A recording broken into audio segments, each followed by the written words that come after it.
राजेश वानखेड़े जी का विशेष धन्यवाद। सोमान शेखर जी, अग्रवाल जी, मंच पे उपस्थित सभी बंधुओं का, और उससे ज्यादा आप सबका धन्यवाद कि इतनी तेज धूप में आप लोग सुनने के लिए बैठे हैं। एक तो स्कूल के बच्चों को तो जबरदस्ती भी बिठाया जा सकता है, तो हो सकता है वो दबाव भी आपके ऊपर हो। आप दबाव में बैठे हैं या खुश होकर बैठे हैं? खुश होकर बैठे हैं। क्योंकि जब मैं स्कूल में था तो हमें भी ऐसे बिठाते थे स्कूल में कभी कभी, और जब कोई बोलने आता था तो हमारे मन में भाव आता था कि जितना कम बोले उतना अच्छा रहेगा, क्योंकि धूप बहुत चुभती थी, परेशान करती थी। तो वैसे तो मैं बहुत ज़्यादा बोलने का अभ्यस्त हूँ, 1-2 घंटे, पर आज मैं बहुत कम बोलूँगा ताकि आप लोग उतना धूप में परेशान ना हो और जल्दी उठ सके यहाँ से।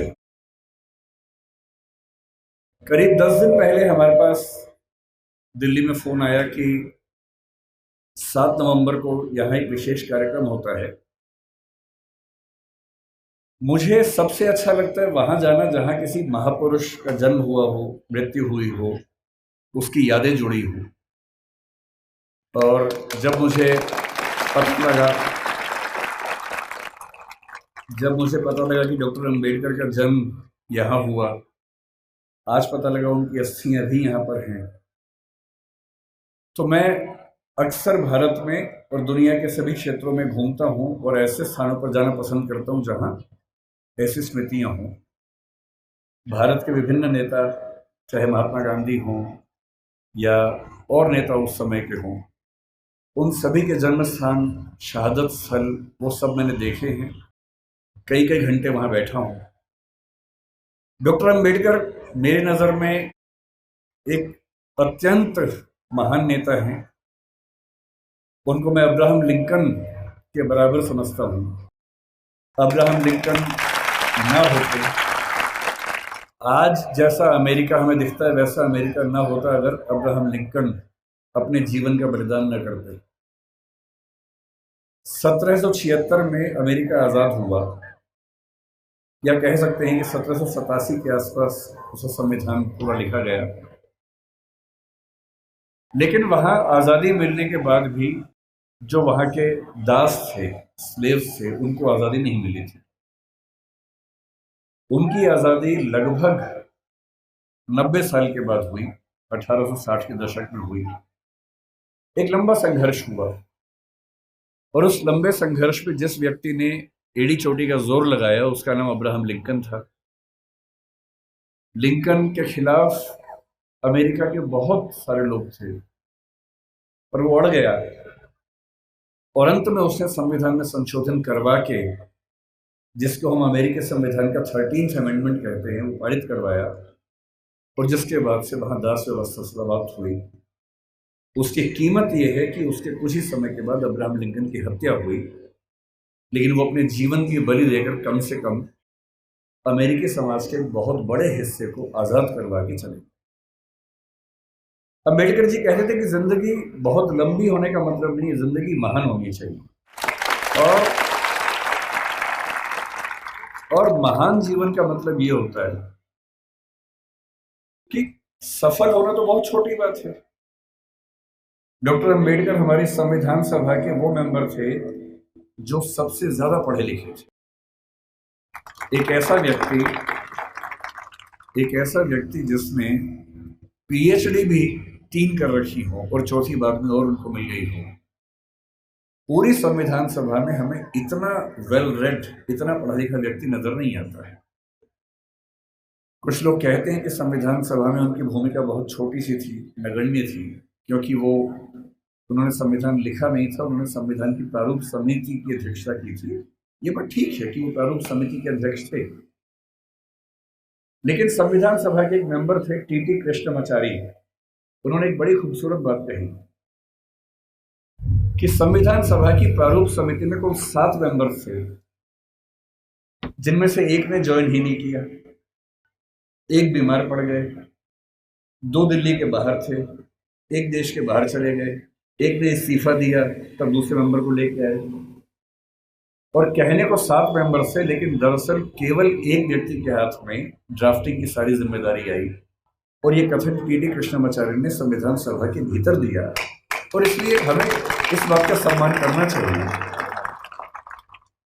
लेकिन आप में से अधिकांश बच्चे जिस सामाजिक परिवेश से हैं, मैं संयोग से समाज के उस परिवेश से हूं जिसमें सामाजिक विषमताओं को झेला नहीं।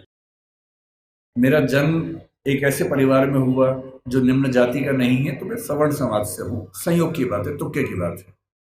किसी का तुक्का कुछ लगता है, किसी का कुछ लगता है, तो मैं तुक्के से उस समाज से हूं जहां जातीय भेदभाव झेलना नहीं पड़ता है। मैं बहुत गरीब भी नहीं रहा। मेरे माता पिता अध्यापक थे, तो वेतन भी ठीक ही था उनका। और इसलिए मैं देखता हूं कि हमारे समाज में सामान्यतः एक राय ऐसी बन गई है कि डॉक्टर अंबेडकर केवल दलित समाज के नेता हैं, उन्होंने केवल उनके लिए कुछ महान काम किए। और मेरा मानना है कि इस गलत फहमी से हमारे समाज को बचना चाहिए।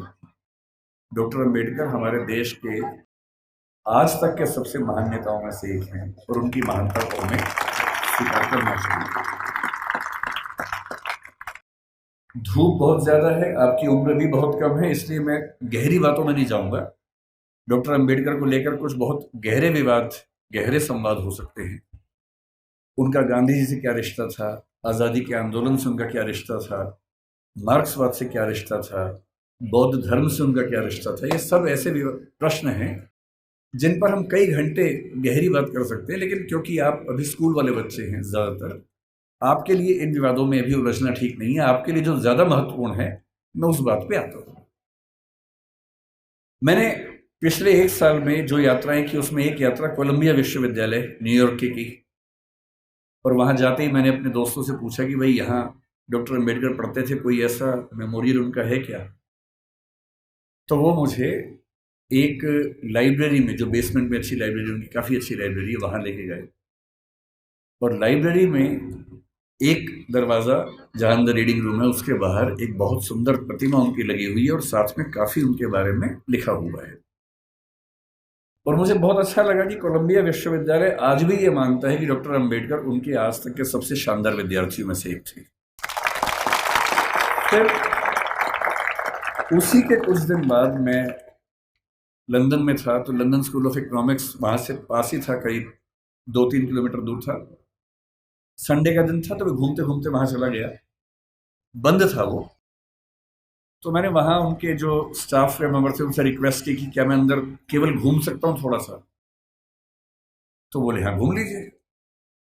और जब मैं घूमने गया तो मैंने देखा कि बिल्डिंग में अंदर घुसने से पहले ही बाहर उन्होंने एक ही प्रतिमा लगाई है, और वो डॉक्टर अंबेडकर की ही प्रतिमा है। तो मुझे ऐसा लगता है कि जिस भारतीय सपूत की ख्याति दुनिया में इतनी ज़्यादा है, अमेरिका में, लंदन में जहाँ वो पढ़े, वहाँ के इंस्टीट्यूशन से मानते हैं कि हमारे महानतम विद्यार्थियों में से एक वो थे। तो ऐसा क्यों है कि हमारे समाज में उनको लेकर ऐसी गलतफहमियां बहुत ज़्यादा है? आज मुझे बुलाया गया है ये कह के कि बच्चों को प्रेरणा देनी है, पर दरअसल मेरे लिए तो खुद ये प्रेरणा का समय है कि मैं एक ऐसी जगह हूँ जहाँ डॉक्टर साहब पैदा हुए, उनकी मृत्यु हुई। मैं बहुत संक्षेप में आपको ये बताना चाह रहा हूँ, क्योंकि आप में से बहुत सारे बच्चे जिस समाज में पैदा हुए होंगे, आपकी परिस्थितियां कुछ कुछ वैसी होंगी जैसे अंबेडकर जी की थी। हालांकि वैसी नहीं होंगी, और क्यों नहीं होंगी? क्योंकि अंबेडकर जी हो गए आपसे पहले, इसलिए आपकी स्थितियां वैसी नहीं। अगर वो ना होते तो स्थितियां वैसी होती। तो मैं आपको थोड़ा सा बताना चाह रहा हूं कि आप किस भारत की ऐतिहासिक सामाजिक परंपरा में स्थित हैं और आपकी जिम्मेदारी क्या बनती है। मैं ये भी समझाना चाह रहा हूं कि जो सदस्य आप में से या समाज के जो सुनेंगे इस वक्तव्य को, जो समाज के उस तबके से नहीं भी हैं, जो समाज के संपन्न वर्ग से हैं, उनको भी समझने की जरूरत है। जो हम थोड़ा सा समझेंगे क्या है वो। हमें किसी व्यक्ति की महानता समझने के लिए पहले ये देखना चाहिए कि उसकी प्रेरणा बिंदु क्या थी। आपको मैं प्रेरित करूं, इससे बेहतर है कि मैं आपको वही बताऊं डॉक्टर अंबेडकर के बारे में जिससे मुझे प्रेरणा मिलती है। शायद आपको भी किसी से प्रेरणा मिल जाए। और मैं ये स्पष्ट कर दूं, मैं किसी विचारधारा, किसी मान्यता, किसी वाद का अंध समर्थक नहीं हूं। मैं ना गांधीवादी हूँ, ना मार्क्सवादी हूँ, ना अम्बेडकरवादी हूँ। मैं सभी महान व्यक्तियों को पढ़ता हूँ, डूब के पढ़ता हूँ। अम्बेडकर जी जितना पढ़ते थे उतना नहीं पढ़ पाता हूँ, लेकिन तब भी काफ़ी पढ़ता हूँ। उनके बारे में तो एक ऐसी बात मैंने सुनी है, आप बार बार ताली मत बजाइए, उससे रिदम टूटेगी। ताली एक ही बार बजा दीजिएगा बाद में, है ना। अभी सुन लीजिए। मैं कल जब इंदौर आ रहा था, फ्लाइट में था, तो मैंने कुछ वीडियोस डाउनलोड किए हुए थे अम्बेडकर जी के बारे में, ये सोच के कुछ नया पढ़ने को मिले, कुछ नया सुनने को मिले, तो मुझे भी तो प्रेरणा मिले। तो एक जिक्र मैंने सुना। आप लोग धूप से परेशान तो नहीं हो रहे ज़्यादा? वैसे भी धूप मेरी तरफ ज़्यादा है, आपकी तरफ तो कम है, तो है ना। तो अगर मैं बोल सकता हूँ तो आप सुन भी सकते हैं, ऐसा क्या है। और आप बैठे हैं, मैं खड़ा हूँ, तो आपको तो ज़्यादा। तो मैंने कल एक बड़ा अच्छा जिक्र सुना। वो जिक्र एक विदेशी लेखक जिन्होंने किताब लिखी इनसाइड एशिया, ये 19 मतलब अम्बेडकर के समकालीन लेखक थे, जिनका नाम था जॉन गुंटर, बड़े प्रसिद्ध लेखक थे। उन्होंने लिखा कि मैं 1938 में एक बार डॉक्टर अम्बेडकर के घर गया और मैं दंग रह गया, उनकी लाइब्रेरी में किताबें गिनने लगा। तो उसके बाद पता लगा कि उनके पास उस समय 8,000 किताबें थी। ताली नहीं बजानी है, नहीं, सुनना है, केवल सुनना है। 8,000 किताबें थी। और जिस दिन डॉक्टर अम्बेडकर की 1956 में 6 दिसंबर को मृत्यु हुई, मैं जिस चीज से सबसे ज्यादा उनका प्रशंसक हूं, उस दिन उनके पास 35,000 किताबें थी। मैंने अरस्तु के बारे में सुना है, जो ग्रीक फिलॉसफी का सबसे महान चिंतक या सबसे महान चिंतकों में से एक हुआ। उसने अपने जीवन में 3,000 पुस्तकें लिखी। हालांकि वो अधिकांश पुस्तकें बहुत छोटी हैं, 2 पृष्ठ, 4 पृष्ठ, 5 पृष्ठ की हैं। मैं दंग रह जाता हूँ। मेरे पास डॉक्टर अम्बेडकर का पूरा साहित्य है, वो 21 किताबों में आता है। और जब मैं उसको उठा के 5-7 दिन पहले जब पता लगा यहाँ आना है, तो मुझे लगा मैं एक बार रेफरेंस के तौर पर फिर से देख लूँ। इतना मोटा बंडल है उन किताबों का, जो डॉक्टर अम्बेडकर ने केवल अपने 65 साल के जीवन में लिखी है। उनको समय कम मिला। ये ईश्वर या नियति की क्रूरता है कि उनको समय कम मिला। अगर उनको 10-15 साल और मिल जाते तो निस्संदेह हमारा देश जैसा है उससे बहुत बेहतर होता। लेकिन नियति का मामला है। मैं देखता हूं कि हमारे समाज में बहुत लोग उनका विरोध करते हैं। उनको लगता है कि ये दलितों का नेता है, ये हिंदू धर्म के बहुत खिलाफ था, ये बहुत नाराज रहता था। लेकिन उन्होंने उन परिस्थितियों को, उस बैकग्राउंड को देखा नहीं जो आज मैं आपसे डिस्कस करूंगा। आपने सुना होगा जरूर, नहीं सुना तो आप सुन लीजिए और फिर तुलना कीजिए कि आज आप जहां हैं क्यों वहां हैं। अगर अंबेडकर साहब ना होते या ज्योतिबा फुले ना होते, उसके 500 साल पहले कबीरदास ना होते, उसके 2000 साल पहले बुद्ध ना होते, तो दरअसल हम वहां नहीं होते जहां आज हम बैठे। क्या उन्होंने क्या झेला अम्बेडकर जी ने? क्योंकि आप बच्चे हैं इसलिए मैं वही सी चीजें बताऊंगा जो आपको थोड़ा सुन के समझ में आएंगी और प्रेरणा मिलेगी आपको। जब वो 6 साल के हुए, यही पैदा हुए, यही उनका घर है, मुझे बताया गया इसी घर में उनका जन्म हुआ। आप लोग कितने सौभाग्यशाली है कि आप यहाँ आते हैं। मैं तो पहली बार जीवन में आया हूँ। कुछ दिन पहले इंदौर पहली बार मैं आया था, 1 साल पहले। मुझे ये नहीं पता था कि इतना पास में वो जगह है, वरना मैं उसी दिन आता। तो मुझे बड़ा आश्चर्य हुआ कि मैं इंदौर तक आया भी और मुझे पता नहीं चला।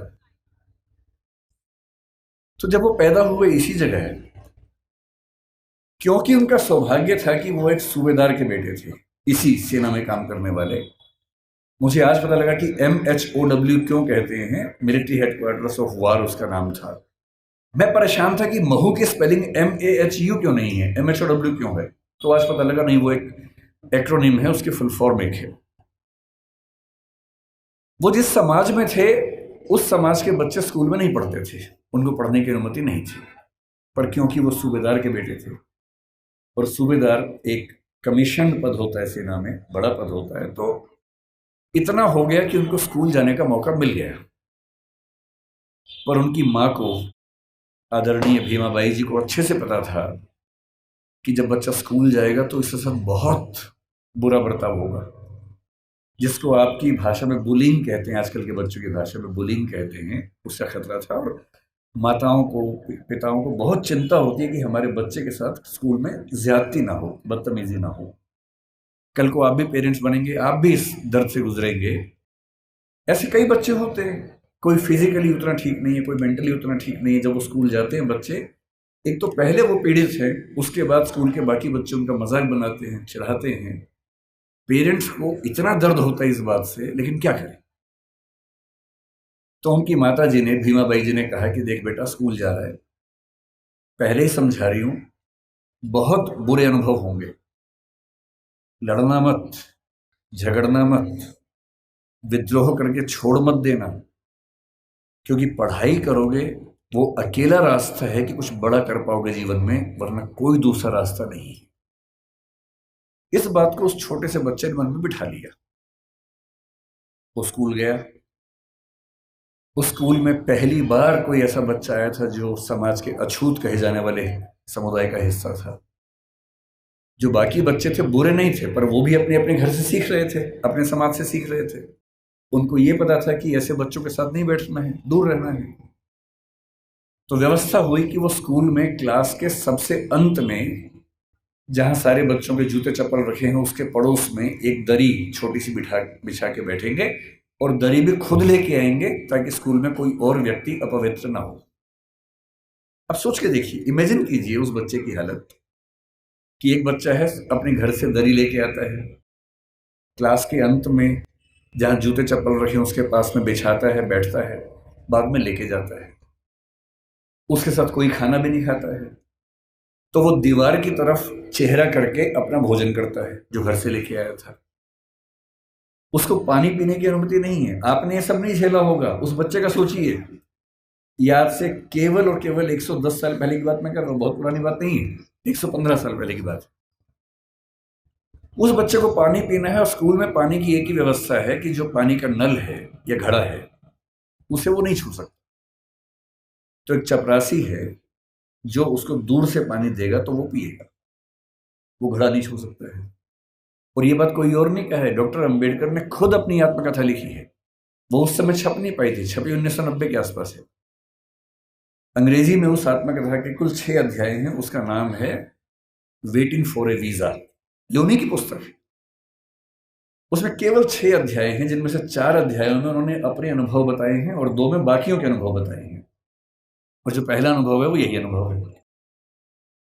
और वो साफ लिखते हैं कि अगर किस दिन बच्चों, अभी मैं जानता हूं आप बहुत बेचैन हो गए, शरारत करने का मन भी होगा, लेकिन जिनकी बात चल रही है ना, उनके सम्मान में थोड़ा शांत रहें और सुने, है ना, समझें उस बात। चंचलता इस उम्र में होती है, लेकिन थोड़ा सुन लीजिए, क्या हो गया, फायदा हो जाएगा, कुछ नया सीखोगे, है ना। आपकी उम्र से बहुत पहले अंबेडकर जी बहुत सीरियस हो गए थे, इसलिए वो अंबेडकर जी हैं।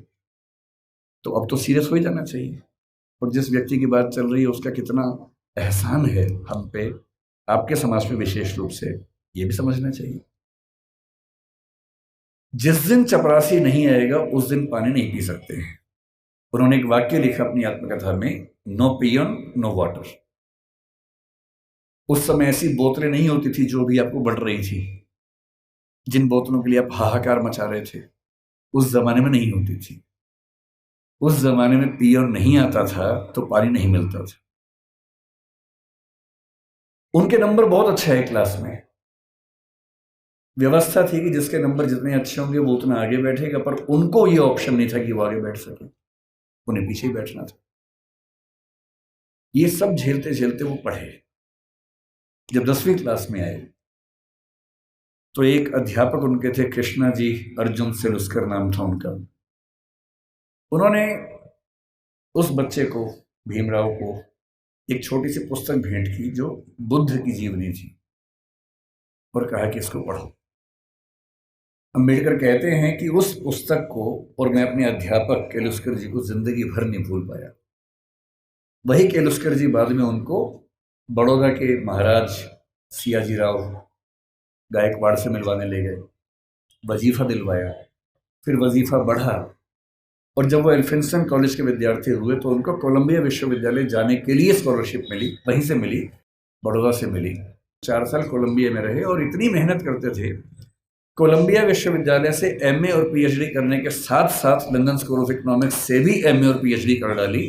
और उन्होंने कहा कि मैं भी बाकी विद्यार्थियों की तरह कुछ घंटे पढ़ के बाकी मौज मस्ती कर सकता था, पर मैंने रोज 21 घंटे पढ़ना चुना ताकि मैं वो सारी सीमाएं दूर कर सकूं जो मैंने अपने समाज में देखी हैं। 17 में वो भारत वापस आए। अब देखिए स्थिति क्या होती है। जब वो भारत आए तो 4 साल अमेरिका में रहे थे, बीच में लंदन में रहे थे, तो उनको वहां जाति व्यवस्था नहीं थी, वहां कोई अछूत नहीं था। वहां भी ब्लैक्स की दिक्कत थी, अश्वेतों की दिक्कत थी, पर क्योंकि वो अश्वेत नहीं थे इसलिए वो दिक्कत उन्होंने नहीं महसूस की। तो उन्होंने 4 साल देखा कि एक समानता का व्यवहार उनके साथ हुआ, तो वो उसके अभ्यस्त हुए। अब भारत आए।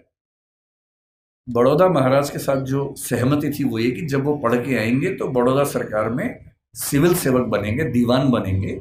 अब सोच के देखिए क्या हुआ उनके साथ। वो व्यक्ति बंबई से बड़ौदा आया, और जब बड़ौदा आया तो उसको लगा कोई तो लेने आएगा, क्योंकि वो महाराज के सिविल सर्वेंट थे। स्टेशन पर कोई लेने नहीं आया उनको, क्योंकि उनका समाज पिछड़ा हुआ था। तो कोई बात नहीं, उतरे, सोचा कि अब कहां रहूं। उनको अंदाजा था कि जो हिंदू समाज की धर्मशालाएं हैं, होटल से, वहां उनको अनुमति नहीं मिलेगी, क्योंकि वो अस्पृश्य माने जाते हैं। तो काफी ढूंढने के बाद उनको एक पारसी धर्मशाला मिली। ये सब बातें अंबेडकर जी ने अपनी जीवनी में लिखी है, आत्मकथा में, वहीं से बता रहा हूं आपको, उन्हीं की लेखनी है। क्योंकि पारसी धर्म में तो जाति व्यवस्था नहीं है, तो उनको लगा यहां शायद शांति मिलेगी। वो पारसी धर्मशाला में गए, वहां कमरा के लिया। एक ही कमरा था, बड़ा बहुत बुरी हालत में कमरा था, फर्नीचर से भरा हुआ गोदाम जैसा कमरा, उसी के कोने में रहने की व्यवस्था हुई। तो रहने लगे। कुछ देर के बाद उस धर्मशाला का जो केयर टेकर था वो गुस्से में आया और उसने कहा कि तुम पारसी नहीं हो। उन्होंने कहा नहीं, मैं तो पारसी नहीं हूं। तो बोले बताया क्यों नहीं? बोले आपने पूछा नहीं, मैं क्यों बताऊं। लेकिन उस धर्मशाला में कई महीनों से शायद कोई आया ही नहीं था, हालत खराब थी। तो फिर सहमति बनी कि यार तुम ना रजिस्टर में कोई पारसी नाम लिख दो, मैं मैनेज कर लूंगा। और बोले मुझे कुछ दिन में घर मिल ही जाएगा, मैं फिर वहां शिफ्ट हो जाऊंगा। तो एक पारसी नाम कुछ रख के काम चलाया।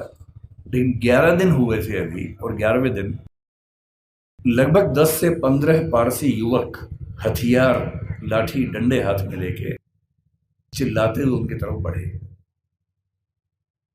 और तब उन्होंने कहा कि एक अछूत आदमी पारसी धर्मशाला में कैसे आ गया?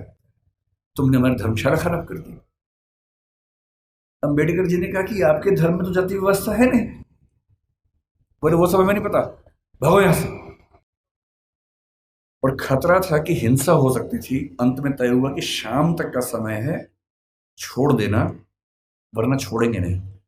डॉक्टर अंबेडकर अपने ऑफिस गए। ऑफिस में उनकी कुर्सी अलग बनाई गई।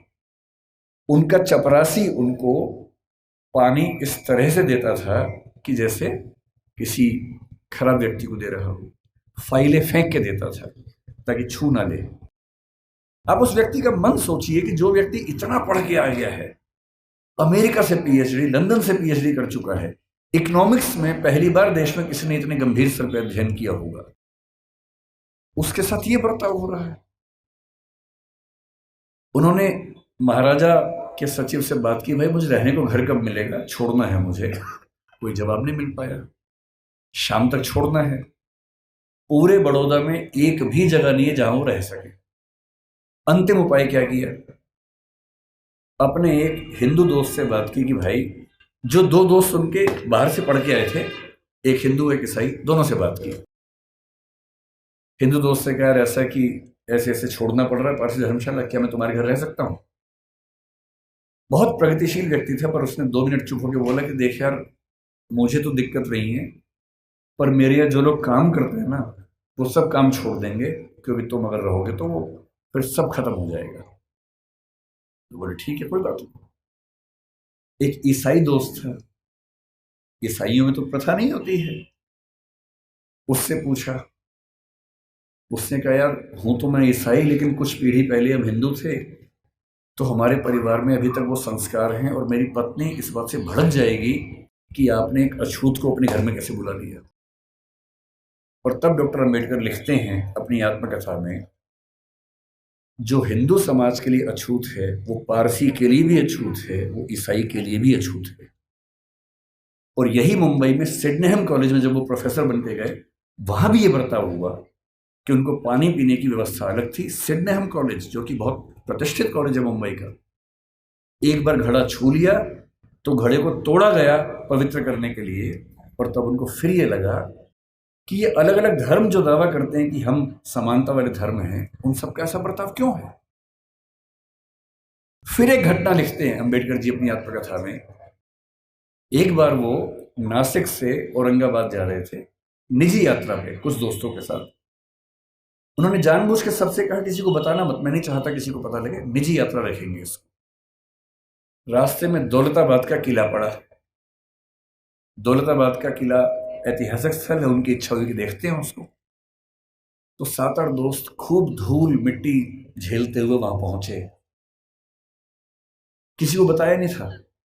जब पहुंचे तो वहां एक पानी का हौद था जहां पर लोग हाथ मुंह धो लेते हैं।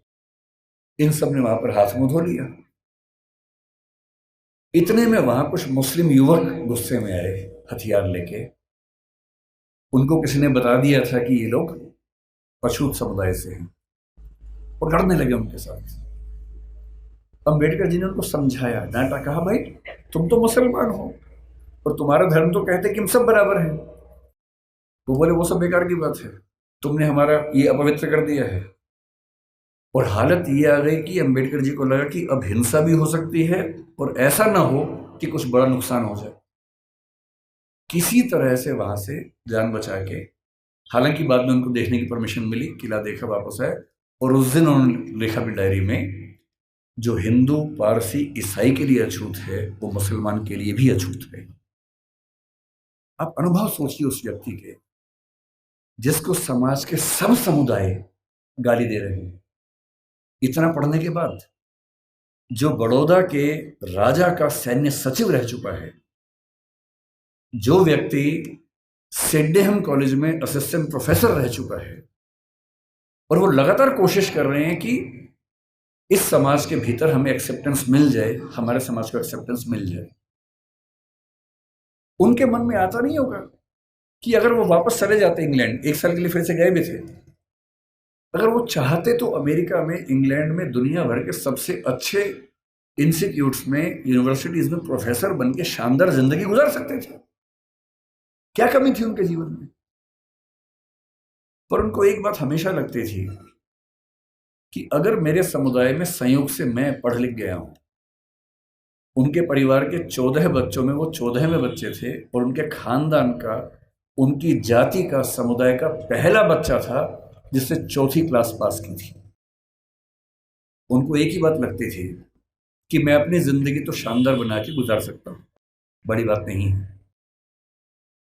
पर नियति ने, इतिहास ने मुझे एक ऐसा मौका दिया है कि यदि मैं अपने निजी सुख दुख भूल जाऊं और रात दिन 24 घंटे अपने समाज के विकास में ताकत लगा दूं, तो हो सकता है कि मेरी वजह से हजारों, लाखों, करोड़ों उन व्यक्तियों को बेहतर जिंदगी मिले जिनकी जिंदगी मानवीय जिंदगी तो नहीं है, कई मामलों में पशुओं से भी बदतर जिंदगी है।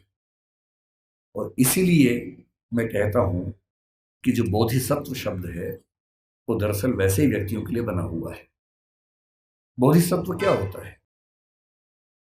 महात्मा बुद्ध के बारे में कहते हैं कि जब उनको मोक्ष मिल गया, बुद्ध मानते थे कि जीते जी भी मोक्ष मिल सकता है। कहते हैं कि उनको मोक्ष मिल गया, और जब उनको मोक्ष मिल गया तो वो मुक्ति में जाके आनंद में रह सकते थे। पर उन्होंने कहा कि नहीं, इस समाज में, इस दुनिया में इतने लोग दुखी हैं, इतने लोग परेशान हैं। उनके अंदर बहुत करुणा थी। उनको लगता था कि जब तक दुनिया में एक भी व्यक्ति दुखी है, परेशान है, तब तक मैं अकेला मोक्ष लेकर क्या करूंगा। उन्होंने अपने मोक्ष को स्थगित कर दिया और कहा कि मैं लगातार प्रयास करूंगा कि मेरे साथ साथ सभी को मुक्ति मिले। और तब से बुद्धिज्म में कंसेप्ट आया कि जो व्यक्ति अपनी मुक्ति के लिए अर्ह है, एलिजिबल है, उसके बाद भी मुक्त नहीं होना चाहता, क्योंकि वो चाहता है कि मैं सबको मुक्त करके मुक्त होऊंगा, उसको बोधिसत्व कहते हैं।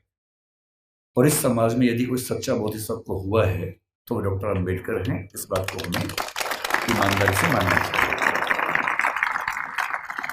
इतने बुरे अनुभवों से गुजरने के बाद इस व्यक्ति को गुस्सा क्यों नहीं आएगा? इस व्यक्ति के अंदर नफरत पैदा क्यों नहीं होगी? ऐसा ही हुआ था 1848 में ज्योतिराव फूले के साथ। फूले अंग्रेजी माध्यम से पढ़े हुए व्यक्ति थे और जब पढ़ाई खत्म हुई उनकी 1847 में, 1848 में उनके एक मित्र ने, जो कि उच्च जाति का था, कहा कि मेरी शादी है तो मेरी शादी में आना। इनको भी लगा ठीक है चलता हूं, उसी शादी में चले गए। उस शादी में वो गए और दूल्हे के माता पिता ने जैसे ही देखा कि एक अवर्ण व्यक्ति विवाह में आ गया है, इतना खराब से उनको लताड़ा, इतना अपमान किया। और ज्योतिराव फूले कहते हैं कि वही मेरा टर्निंग पॉइंट था। मुझे इस अपमान और इस जिल्लत से सिर्फ खुद को नहीं, अपने समाज के हर व्यक्ति को बाहर निकालना था। और इसलिए 1848 में उन्होंने पहली बार लड़कियों का स्कूल खोला, अपनी पत्नी को पढ़ाया, देश के इतिहास में पहली बार लड़कियों की पढ़ाई लिखाई की व्यवस्था की। आज ये जो बच्चियां बैठी हैं, अगर फूले न होते तो आज आप घर के अंदर चौका कर रही होती, चूल्हा चौका कर रही होती, यहाँ ना बैठी होती। इसलिए जिन व्यक्तियों की वजह से हम अच्छा जीवन जी रहे हैं, उनके प्रति कृतज्ञ होना हमारा धर्म है, हमारी जिम्मेदारी बनती है। इतनी खराब परिस्थितियों के बाद जो व्यक्ति इतना आगे बढ़ा, उसने देश के लिए क्या क्या किया, हल्का सा अंदाजा ये भी आपको। जो लोग कहते हैं कि उन्होंने केवल दलित समाज पर कल्याण किया, वो बहुत छोटी बात कहते हैं। वो तो किया ही। उन्होंने महाड़ सत्याग्रह किया, उन्होंने पानी के लेकर खूब सत्याग्रह किया, मंदिर प्रवेश को लेकर सत्याग्रह किया। जब उनको लग गया कि सबसे बात नहीं बनेगी, वो नाराज भी हुए। 1927 में उन्होंने मनुस्मृति दहन किया। 1935 में येवला में घोषणा की कि मैं पैदा हुआ हूं हिंदू धर्म में, लेकिन मैं मरूंगा नहीं हिंदू धर्म में। महात्मा गांधी ने उनसे निवेदन किया कि ऐसा ना करें। उसके बाद 21 साल तक वेट किया ताकि समाज अगर बदल सके तो मुझे इतना बड़ा स्टेप न लेना पड़े। और 1956 में जब उनको लग गया कि मेरी मृत्यु नज़दीक है और मैं अपने समुदाय को संशय में, दुविधा में न छोड़ के जाऊं, तो अपनी मृत्यु से केवल 1.5 महीना पहले 14 अक्टूबर के दिन उन्होंने बौद्ध धर्म को अपना लिया। ये तो एक पक्ष है उनके जीवन का, जो दलित समाज या अछूत समुदाय को मुख्य धारा में लाने के लिए उन्होंने किया। उनके जीवन का उससे बड़ा पक्ष जो मेरी नज़र में है, वो महिलाओं के बारे में। आपको अंदाजा नहीं होगा शायद, जब भारत का संविधान बना, उन्होंने बहुत जिद की, और ये बात 1935-36 से ही शुरू हो गई थी, आज़ादी के बाद तक चलती रही, कि महिलाओं को बराबरी मिलनी चाहिए और महिलाओं को बराबरी देने के लिए यूनिफॉर्म सिविल कोड का आना बहुत ज़रूरी था, जिसको आजकल हम बोलते हैं समान नागरिक संहिता। ये यूनिफॉर्म सिविल कोड आज सरकार कह रही है कि हम लेके आएंगे। ये जिद जिस व्यक्ति की थी वो डॉक्टर अंबेडकर थे। उनको पता था कि जब तक सामाजिक कानून सभी धर्मों में पुरुष और महिला के लिए बराबर नहीं होंगे, तब तक महिलाएं आगे नहीं बढ़ सकती हैं। और उन्होंने कहा था, मैं किसी समाज की प्रगति का अनुमान इस बात से करता हूं कि वहां महिलाओं की हालत कैसी है। अगर महिलाएं पढ़ी लिखी नहीं है, वो घर के अंदर बंद है, तो समाज कैसे प्रगति करेगा? वो नेहरू जी से लड़ गए। जिस सरकार में वो कानून मंत्री थे, 1946 से 51 के बीच का जो दौर था, उन्होंने नेहरू जी से, जो प्रधानमंत्री थे, खूब झगड़ा किया कि यूनिफॉर्म सिविल कोड आप लेके आइए। उस समय नेहरू जी का मानना यह था कि 1951 के पहले आम चुनाव होने के बाद, जनता से विश्वास लेने के बाद मैं लेके आऊंगा। और अंबेडकर साहब ने नाराज होकर इस मुद्दे पर देश के कानून मंत्री के पद से इस्तीफा दिया और एक भाषण दिया जिसमें कहा कि नेहरू जी ने अपने वायदे को निभाया नहीं है और महिलाओं की बराबरी के लिए जो प्रयास करना चाहिए वो प्रयास कर नहीं रहे। और फिर 1956 में उनकी मृत्यु होने से 1 साल पहले, 1.5 साल पहले, जो हिंदू कोड बिल था, Hindu code bill uniform civil code का एक बड़ा हिस्सा था जो हिंदू समाज के बारे में था, उसको 4 कानूनों के रूप में नेहरू जी ने पारित करवाया, जिसमें से एक हिंदू मैरिज एक्ट है, एक हिंदू सक्सेशन एक्ट है। और यदि आज हिंदू समाज की महिलाओं को वो सारे अधिकार मिल पाए हैं जो हिंदू पुरुषों को मिलते हैं, तो उसके पीछे जिम्मेदार सबसे बड़ा यदि कोई एक व्यक्ति है तो वो डॉक्टर अंबेडकर है। इसलिए भारत की महिलाओं को, आप जिस भी धर्म को मानते हो, मुस्लिम समाज पर यूनिफॉर्म सिविल कोड उस समय लागू नहीं करवा पाए वो, अब शायद वो भी होगा। और किसी भी समाज हो, हिंदू समाज हो, मुस्लिम समाज हो, कोई भी समाज, यदि उस समाज की महिलाओं के साथ बराबरी नहीं है तो राज्य की जिम्मेदारी बनती है कि वो कानून बनाकर बराबरी लाए, और ये विचार मुख्य रूप से अंबेडकर जी का ही था, जिसकी वजह से आज हम यहाँ खड़े हैं। तीसरी बात, लोग कहते हैं कि आज़ादी के संघर्ष में उन्होंने उतना साथ नहीं दिया। ठीक बात है, उनकी अपनी प्राथमिकताएं थी। 1942 से 46 तक जब स्वाधीनता संग्राम एकदम चरम स्तर पर था, वो वायसराय की काउंसिल में श्रम मंत्री थे या श्रम विभाग के प्रमुख थे। आज हम कहते हैं कि भारत में जो श्रम सुधार हैं, श्रम सुधार का मतलब किसी भी व्यक्ति को नौकरी पे रखेंगे तो कम से कम इतना वेतन देना ही होगा। न्यूनतम वेतन बोलते हैं, मिनिमम वेजेस बोलते हैं। प्रोविडेंट फंड बोलते हैं कि जब कोई व्यक्ति रिटायर हो तो उसको कितना पैसा मिलता है एक साथ। यदि कोई व्यक्ति 8 घंटे से ज़्यादा काम करता है, उसको अतिरिक्त वेतन मिलना चाहिए, ओवर टाइम की पेमेंट मिलनी चाहिए। ये सारे श्रम सुधार जिस व्यक्ति ने किए हैं भारत में, वो डॉक्टर अंबेडकर हैं। इसलिए वो जिम्मेदारी केवल दलित समाज की नहीं है, देश की सारी महिलाओं की भी है, देश के सारे मजदूरों और नौकरी करने वालों की भी है। इन सब के प्रति, सब ठीक है ना, इन सब के प्रति डॉक्टर अंबेडकर की भूमिका ऐसी है कि हम उसको भूल नहीं सकते। अंतिम बात, आपकी स्थिति को देखते हुए जल्दी खत्म करते, उनसे हमें क्या सीखना चाहिए, क्या सीखें उनसे? उनसे हमें मुख्य रूप से 3-4 बातें सीखनी है। उन्होंने कहा कि मैंने जो कुछ सीखा है 3 व्यक्तियों से सीखा है। बुद्ध से सीखा, कबीर से सीखा और ज्योतिराव फुले से सीखा। सच बात है कि उन्होंने अपनी माँ भीमा बाई से भी बहुत कुछ सीखा, क्योंकि माँ ने ही सिखाया था कि भूल के भी झगड़ा मत करना, पढ़ना। और उनकी जिंदगी में एक टर्निंग पॉइंट ये भी था कि जब उनकी माँ की मृत्यु हो रही थी तो कोई वैद्य उनके घर तक नहीं आए, क्योंकि वो अछूत महिला थी, तो वैद्य उनके घर में कैसे आ सकता था। और तब उनको लगा कि मेरी माँ जिस रोग से मरी वो तो चलो एक दैहिक रोग था, पर ये समाज जिस मानसिक रोग से ग्रस्त है उसका इलाज जरूरी है, और जीवन भर उन्होंने वो किया। अंबेडकर जी से आपको और हमें क्या सीखना चाहिए? मैं तो अपने हिस्से का सीखता हूं, आपको भी क्या सीखना चाहिए? देखिए, जो समाज का वंचित समुदाय है, जिसमें हम में से अधिकांश लोग आते हैं, आपको समानता की स्थिति में आना है।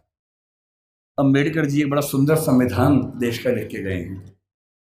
उस संविधान में एक हिस्सा मूल अधिकारों का है। बहुत इंटरेस्टिंग बात है कि हमारे संविधान के मूल अधिकारों में सबसे पहला अधिकार समानता का है, न कि स्वतंत्रता का है, क्योंकि समानता जरूरी है। और अनुच्छेद 14 है, 15 है, 16 है, 17 है, 18 है, ये 5 अनुच्छेद पूरी तरह से समानता को स्थापित करने का प्रयास करते हैं। और आर्टिकल 17 में साफ साफ लिखते हैं, अस्पृश्यता का अंत किया जाता है और किसी भी रूप में इसका आचरण निषिद्ध होगा और दंडनीय होगा। अपने मरने से 1 साल पहले दबाव डाल के 1955 में उन्होंने अस्पृश्यता अपराध अधिनियम भी पारित करवा लिया, जिसके तहत अनटचेबिलिटी या अस्पृश्यता को या छुआछूत को अपराध घोषित किया गया। उनसे हमें क्या सीखना चाहिए? आपको क्या सीखना चाहिए?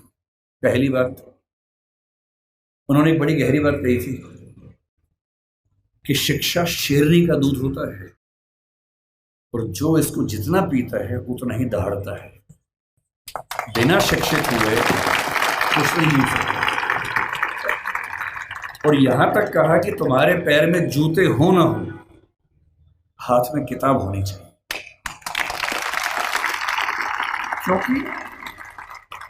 क्योंकि एक जीवन में अगर आप चाहते हैं कई जीवन के बराबर जिंदगी जी के आगे बढ़ना, उसका एक ही रास्ता है, किताबें, पढ़ाई। इसके उदाहरण खुद डॉक्टर अंबेडकर हैं। आपके समाज के पास ना उतना पैसा है, ना उतनी जमीन है, ना उतनी संपत्ति है, ना उतना रसूख है, ना उतनी पॉलिटिकल ताकत है।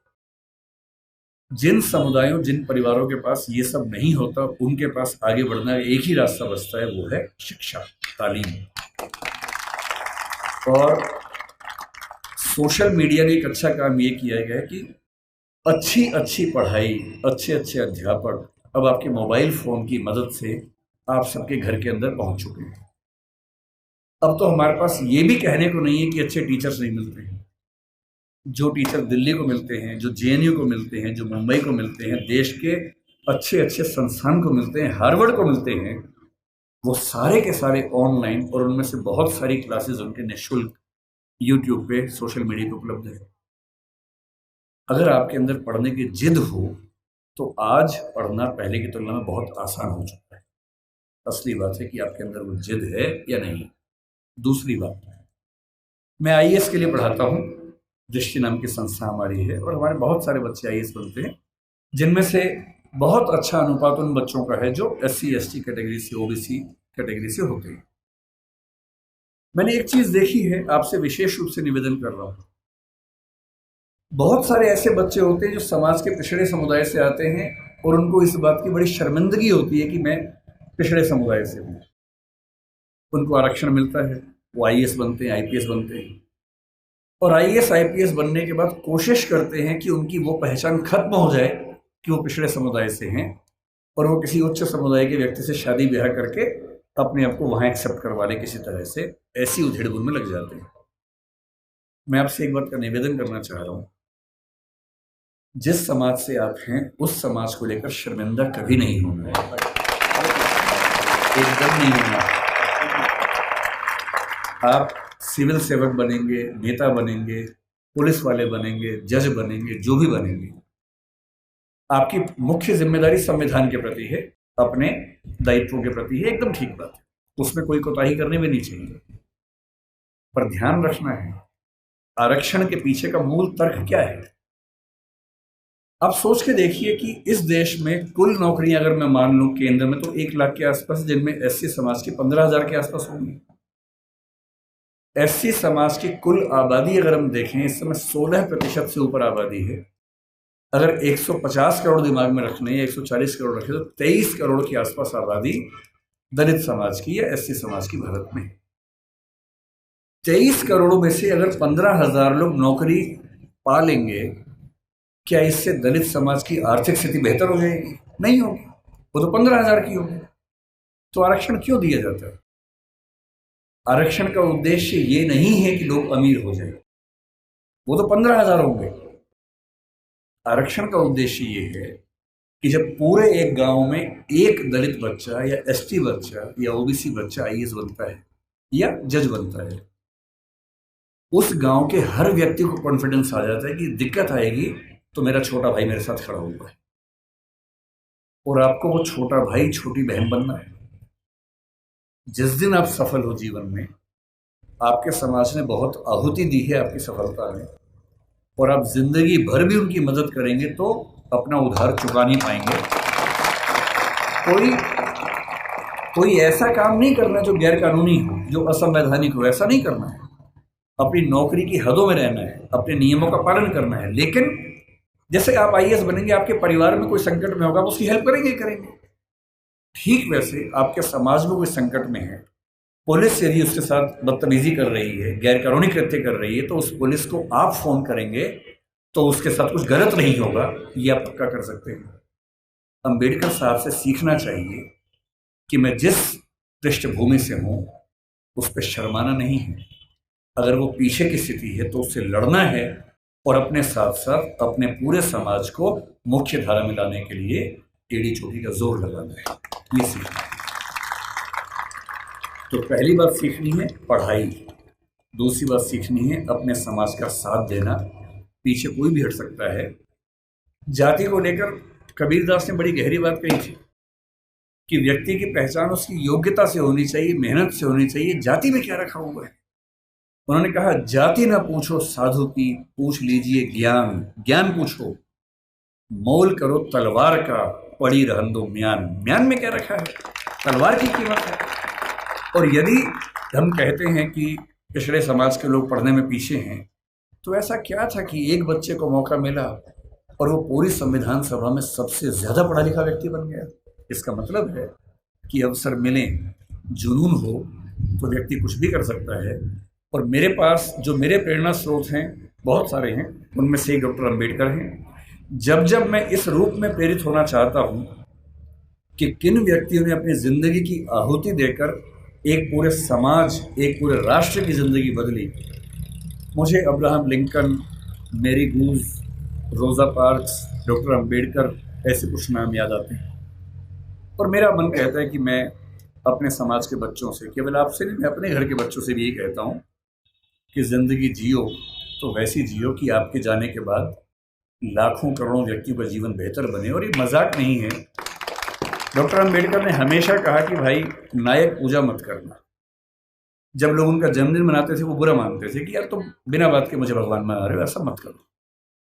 नाराज होते थे कि ये तुम मुझे भगवान बना दोगे तो तुम अपनी जिम्मेदारी भूल जाओगे, सोचोगे ये भगवान था, इसी का काम था, मेरा काम नहीं है, ऐसा मत करना।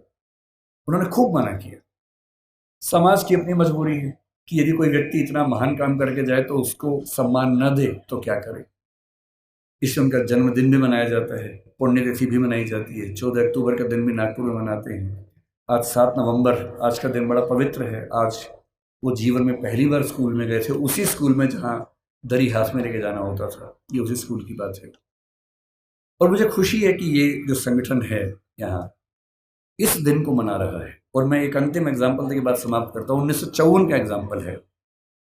अमेरिका में जो स्थिति हमारी यहाँ दलित समाज की है वो स्थिति अमेरिका में अश्वेतों की रही लंबे समय तक।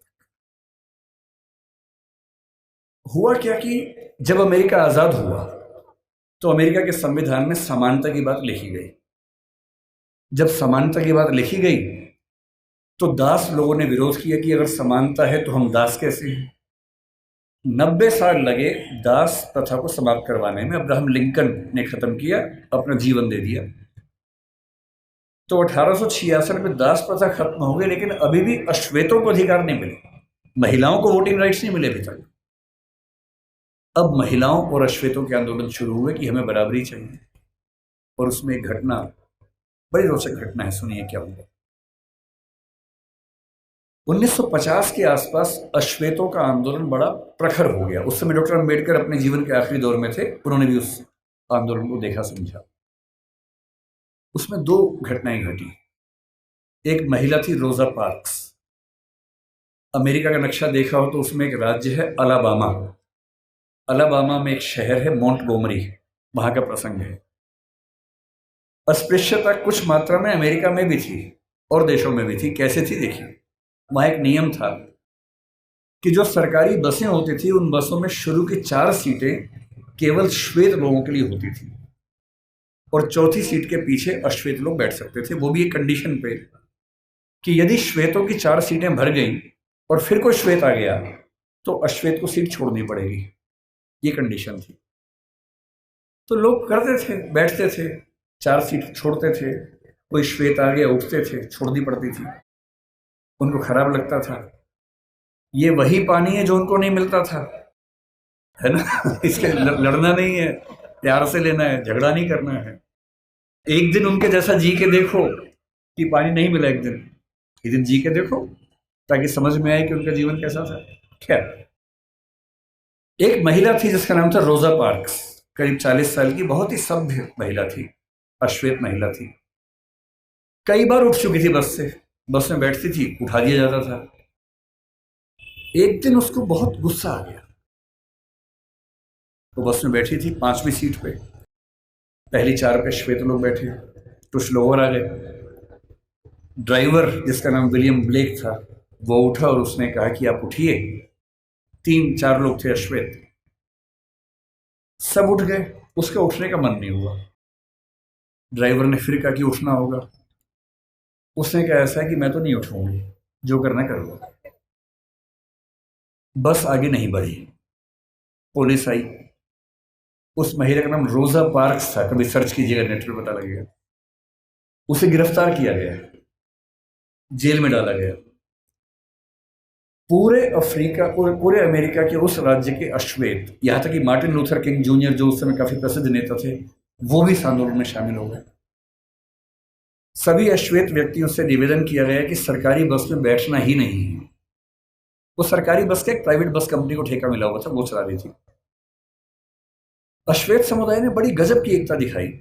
20-20, 30-30 किलोमीटर दूर उनके घर थे। टैक्सी से आए। अश्वेत टैक्सी वालों ने बस के बराबर किराए में टैक्सियां चलाई, लेकिन बस में नहीं बैठे। 1 दिन, 2 दिन, 3 दिन, होते होते 381 दिन आंदोलन चला। 381 दिन, 1 साल से ज्यादा कोई बस में नहीं बैठा। और अंत में अमेरिका के सुप्रीम कोर्ट को इस कानून को खारिज करना पड़ा जिसमें अश्वेत बैठ नहीं सकते थे, और वहां उस आंदोलन की समाप्ति हुई। डॉक्टर अंबेडकर हमारे समाज के रोजा पार्क्स बने, अब्राहम लिंकन बने। और अगर आपको लगता हो कि आपका जीवन खराब है, एक और घटना से अंतिम बात करके समझ लें। अमेरिका में जब समानता आई तो स्कूल शुरू हुए, अश्वेत बच्चे बोले हम भी स्कूल जाएंगे। कुछ कुछ अंबेडकर जी की याद आपको आएगी इस घटना से।